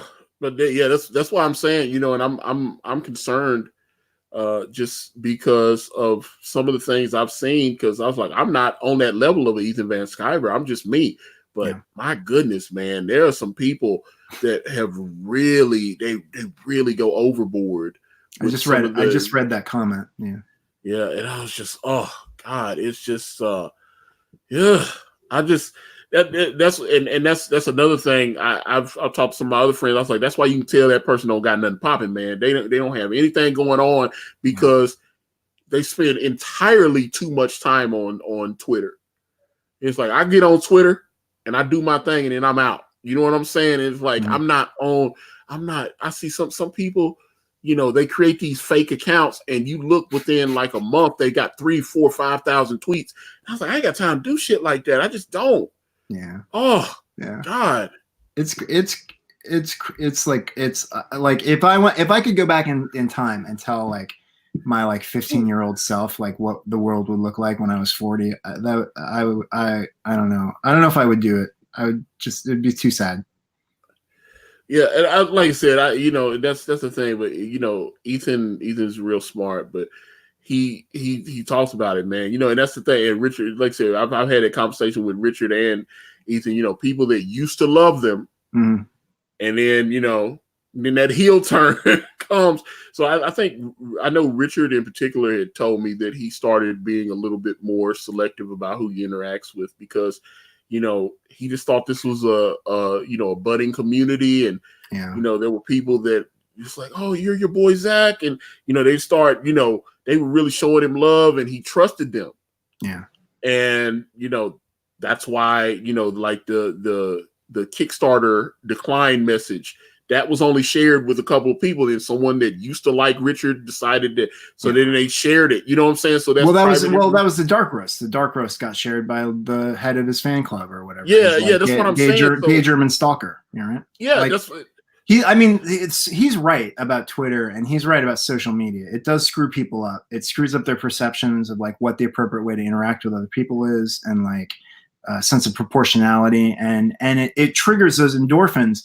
Like when you get those likes and those like stars, like you really got to be careful about tying your value to that kind of stuff, because you start to crave it in a way that like you may not be conscious of. and it affects your behavior in ways that are not useful.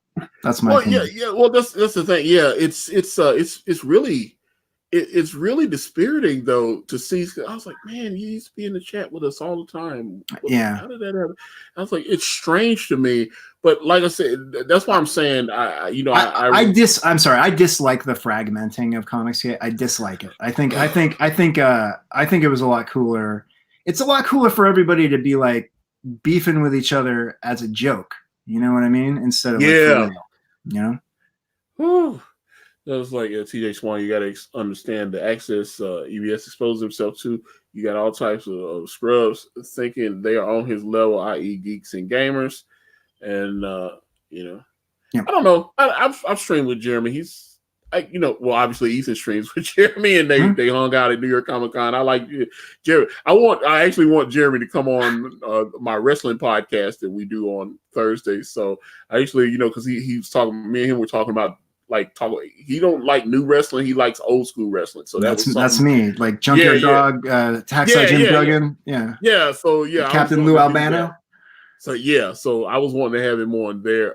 But Jeremy, I think his thing is he's just like ready to scrap. He's like a guy that's like waiting for a fight to start, and he's like, where is it? He's on it. You know. He likes when people like tweet some salt at him. He likes that. He enjoys it. And, he's like, you're fucking with the wrong guy now, motherfucker. And he's getting in. And he gets it in. Yeah. So it's like Jeremy's like, bring it on, bitch. I want it. I want all the smoke. It's amusing. It's fun. Sometimes I think his rage goes in the wrong direction, but it is fun to watch. And it's just like I will say I've noticed a lot of the geeks and gamers like Jesse Milestone and stuff like that.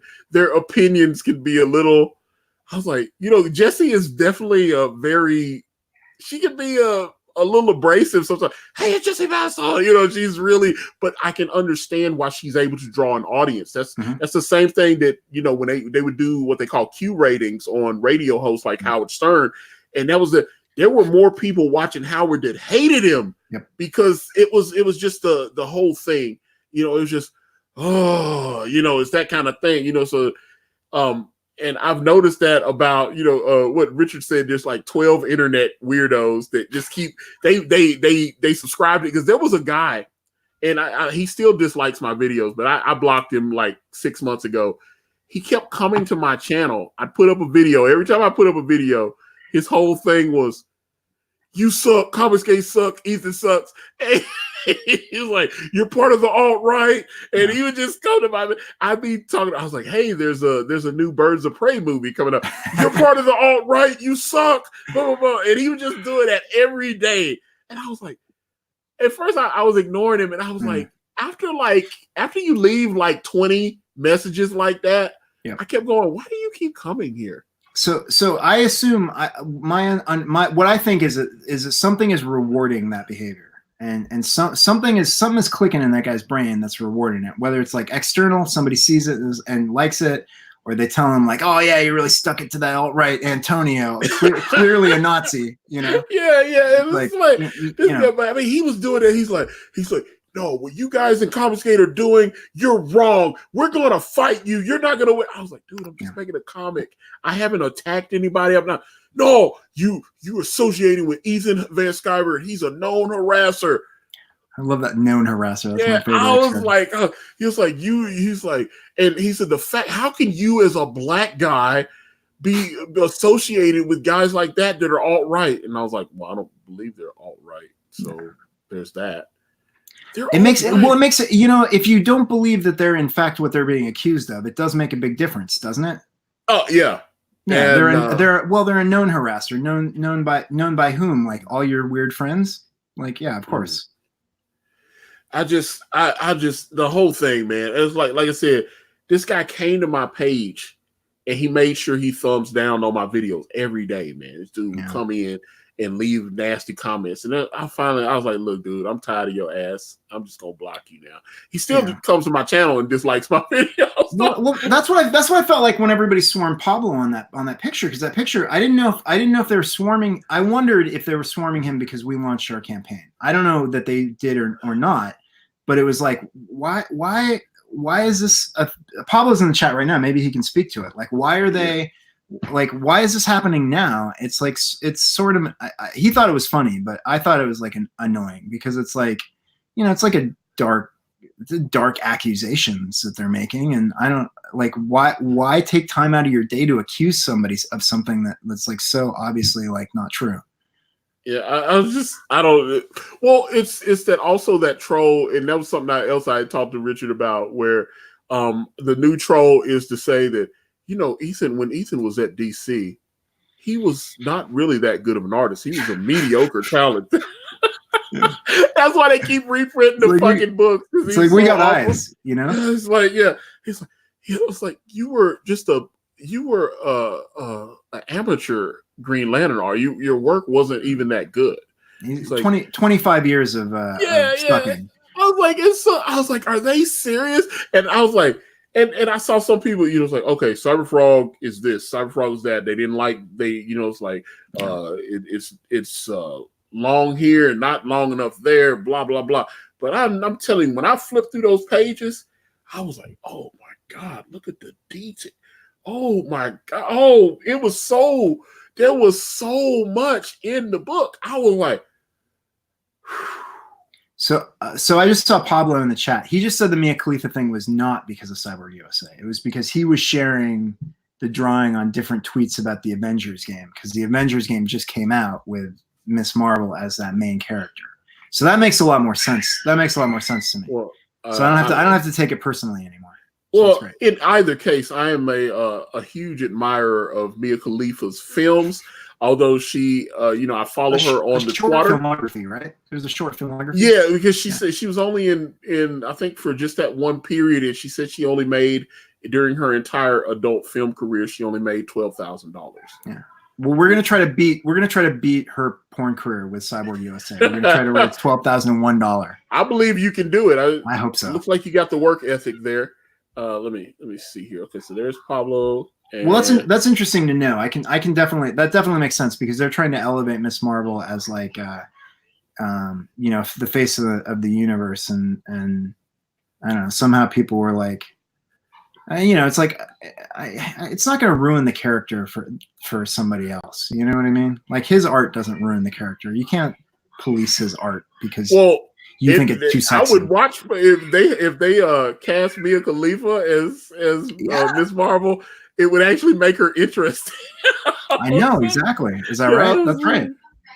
Everybody forgets, the audience for comics is over 70% male, and that's why it's weird. It's like, hey, stop drawing women with big breasts. Yeah. Stop drawing, that kind of, it's like, stop drawing these sexy women, make them more butch, and I want all the women to be stronger than the men and all this, and I was like, okay. Well, I want to see Nightwing with tight abs and a bubble butt too. You know what I mean? It's not just the ladies. Let's make Superman like look like he's jacked too. Like, that's cool to me.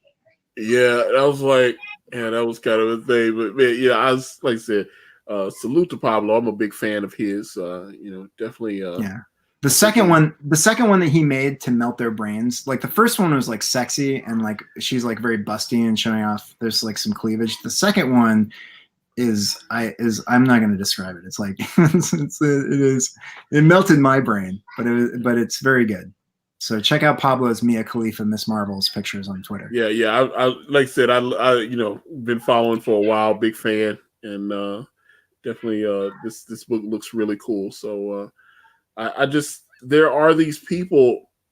There's this woke narrative floating around, especially on Twitter. I can understand why some people are leaving Twitter, but I use Twitter to market, so I'm like, I'm staying, But Richard told me this directly. He said this multiple times on his. He said, "Hey, I told Ethan and several other people, get off Twitter, man. Get off Twitter." And he told me, he said, "Hey, man, I'm gonna tell you like I told Ethan, man, get off Twitter." He said, "I know you think you need it now, but," he said, 3 months, 6 months from now, after you haven't been tweeting, you'll notice the energy in your life is just so much better. Yeah, I love Twitter. You're gonna have to pry it out of my dead hands. I like, part of what I love about Twitter is like, I follow a bunch of people from Alaska, so it's like, if you follow a bunch of people in the news and a bunch of people, like, I follow a bunch of people in Alaska and I follow Comicsgate. Like, I feel like that's like it's become my go-to source for like information and just like Like the earthquake up in Anchorage or up in Alaska, like last year and a half ago, like it was like I knew about that instantly, and the news wasn't reporting it for like 2 hours. You know? Yeah, well, that's one thing I like about social media, man. But you also get the what was it? I retweeted this about 2 days ago. There was, I think, was it NBC? It might have been ABC News. One of them retweeted this video, which was apparently supposed to be the Syrian bomb attacks, right? It was like a gun range, right? And it was some kind of Kentucky fireworks show. Yeah. And they were like, "This is the Syrian bomb attacks," and they put it out there, and then obviously they had egg on their faces. They looked like idiots. I know. Well, now that's a meme, and like every like ridiculous footage is saying it's Syria, but like the sad thing is that like there actually are a bunch of Kurds that are dead now. So yeah, so I was like the whole thing. I was just like, I don't know. The news is very loud. I see. Maybe it was always this way, but when I was growing up in the 80s, it seemed like you could trust the news. You'd see Dan Rather and you'd see Tom Brokaw and these guys and Peter Jennings. Yeah. And it just, Peter Jennings would have his little sweater on and good evening. I'm Peter Jennings. And he would just, read the news. It didn't seem like he had an agenda. I assume he was a leftist because a lot of the people in the media are leftists. I assume he would, but seemed like he was a credible journalist and did not allow that to get into his head. You know what I'm saying? It seemed like he just did his job. So part of that is true, and part of that's an illusion. I mean, part of that's true because like just having like fewer news sources kind of changed the nature of the information that they gave. So in some ways it was more credible because everybody was saying the same thing and it was kind of unassailable. But people felt the same way about Dan Rather that like Donald Trump feels about Don Lemon, like Dan Rather, like, people hated Dan Rather in the 70s and 80s as being exactly what you're talking about, like a huge leftist. It's never been like, America has never been this perfect time where everything worked. Well, there's this guy, there's a comedian that calls himself the Trump guy. He actually lives in Nashville. Okay. And he's buddies with a guy that I went to high school with, a guy named Olsen, that's also a comedian. And he's like I said, he's been featured on Fox News. Like he's flown out like Trump's. I don't know the guy's name, but is that black dude that was in that car wreck? Is that correct or no? The Trump guy that you're talking about, or no? No, that's the because this guy, the Trump guy, is actually a white guy. Okay. I mean, he dresses like Donald Trump, and he goes, "Hey guys, what's going on? You people are amazing this week." I mean, he's actually dressed up. He looks like Trump. Yeah, he puts on a yeah. He's been featured, like I say, he's been featured on Fox News, and I've seen some YouTubers interview him and stuff. But my friend Olsen does shows with him, and his character in the Trump shows is Ron Lime. He's so Don Lemon, and he's Ron Lime. Yeah. So he puts on he's a black guy. He put the mustache on, and he said, "Hello." He's like, "I'm Don Lemon's cousin, Ron Lime." Don Lemon has gone through this journey over the like past 10 years. He's like shell shocked now. He's like his sister died, and Trump has been beating up on him, and he just looks like every day he looks like he got the shit kicked out of him, and he's given up on America. Well, he can cuddle with his husband and figure all that shit out. I'm just saying. I'm actually friends with Anthony Atamanak, who played the president on the President Show on Comedy Central. Did you ever see that? So that President Show that was on for a while. I did improv with him a bit, and I've known him for a long time, like 15 years, almost 20 years, I guess. Yeah, man. Like I said, I find political humor, but pretty funny. But they had the Trump guy. He called himself the Trump guy. I think he still has a Twitter, but he's been on Fox News at least 3 or 4 times. And And he's like, he'll go out, shake hands, take pictures with everybody, and they've flown him out to like different shows and stuff, and he's gotten to do that whole thing. So it's been interesting, and to see some of the footage and see, I was like, that's Olsen. Like Olsen is friends with this guy, and I was like, it's crazy. I was like, man, me and him were in high school together. We were like 16 years old together. That's cool. That's cool when you get to see that. I think the guy that I was thinking of was the guy. I think his name is Terrence K. Williams. Have you seen him on Twitter? Yes, I have. Yes, that's what I was thinking of, because he does like a lot of like pro Trump humor, and he was in like a really bad car wreck, and they flew him out to the White House, I think. So yeah. Okay, I know what you're talking about now. Okay, because I've seen his. He pops up through my. I follow a lot of conservatives, and he pops up in my feed quite a bit, man. But, I will just to say about politics. I don't want to like get into it too much, but that was one of the things that got me kind of motivated about Comicsgate, because I'm a Democrat. I vote Democrat. But I do think that there's something really really negative about the way that the parties like demonize each other or use like hatred of the other side to raise money, and just seeing like John Malin. Kind of like he felt like he was targeted for like voting for Trump, and Ethan felt the same way. That was targeted. Yeah, that brought me into Comicsgate too, because I felt like it was important for people who were like not conservative. I mean, I don't know, like some of my stances are conservative, some of them are liberal, but I felt like you're more moderate. You're not hardcore. You know what I'm saying? I grew up in Alaska as a Democrat, and I live in Harlem, as somebody who grew up in Alaska. So it's like I've lived in places where both parties like aren't really good stewards of their position, Absolutely. And anyway, I think it's like really important for us in this country to kind of heal the shit throwing, Right. And that's one thing I've talked about with, as far as my mother. My mom was a Democrat, but she was a Reagan Democrat. She voted for Reagan twice, and I saw her. Sometimes she would vote for conservatives, sometimes she would vote for liberals. She just, whoever was speaking to her interests, which I think is what everybody should do. Like, if you are a Democrat and you hear a conservative, it's like, look, I'm not a conservative, but this guy's saying the stuff, he looks like he's addressing my interests. You shouldn't just vote for the liberal candidate anyway if the person that you actually believe in is speaking to your interests isn't of the same party. Totally.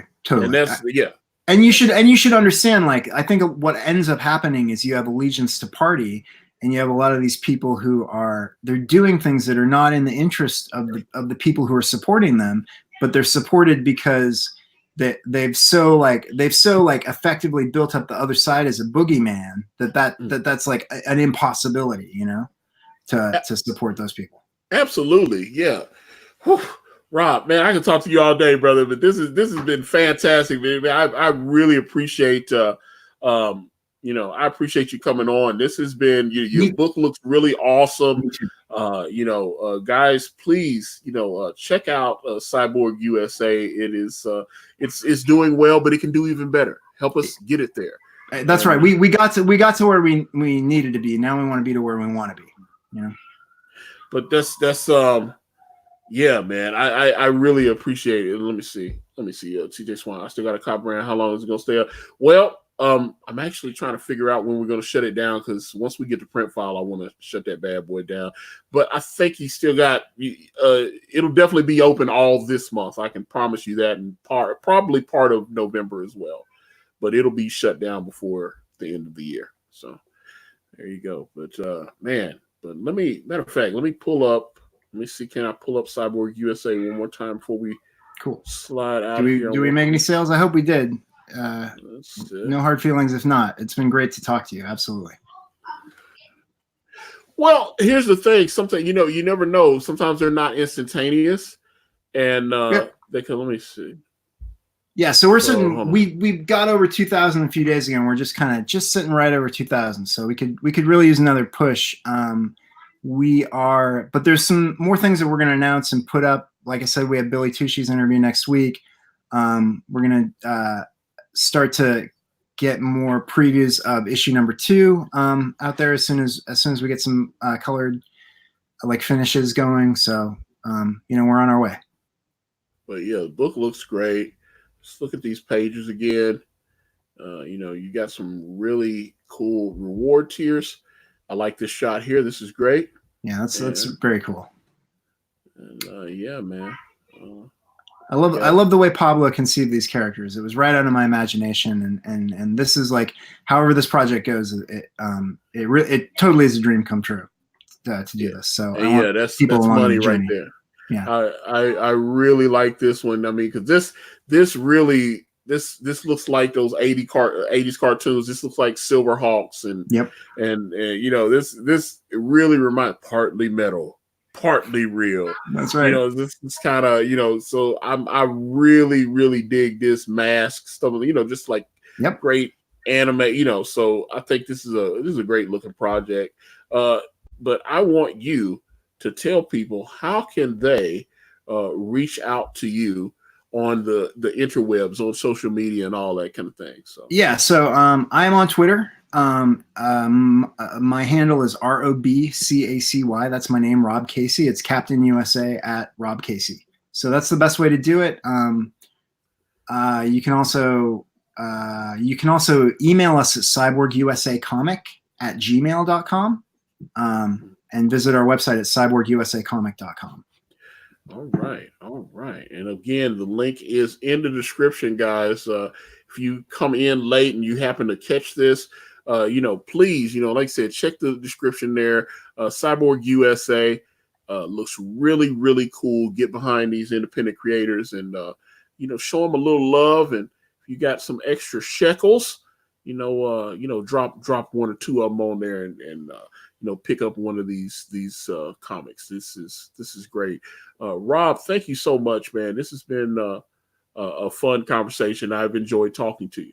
You too, Antonio, 100%. And congratulations on Brand and getting it out. And I'm a backer, so I'm looking forward to my copy too. Awesome. All right, guys. Well, with that being said, I'm going to wrap this video up. And if you guys want to reach out to me, I'm on Facebook, Instagram, Twitter, and right here on this YouTube channel, everywhere is at Akari Press. And if you type in akaripress.com, it will take you directly to my Indiegogo campaign for my comic book series Brand with the phenomenal Kane and White. We're on Teespring. We're on Amazon.com. The links to those are in the description. Thank you guys so much for watching. Cyborg USA. Cyborg USA. I'm out.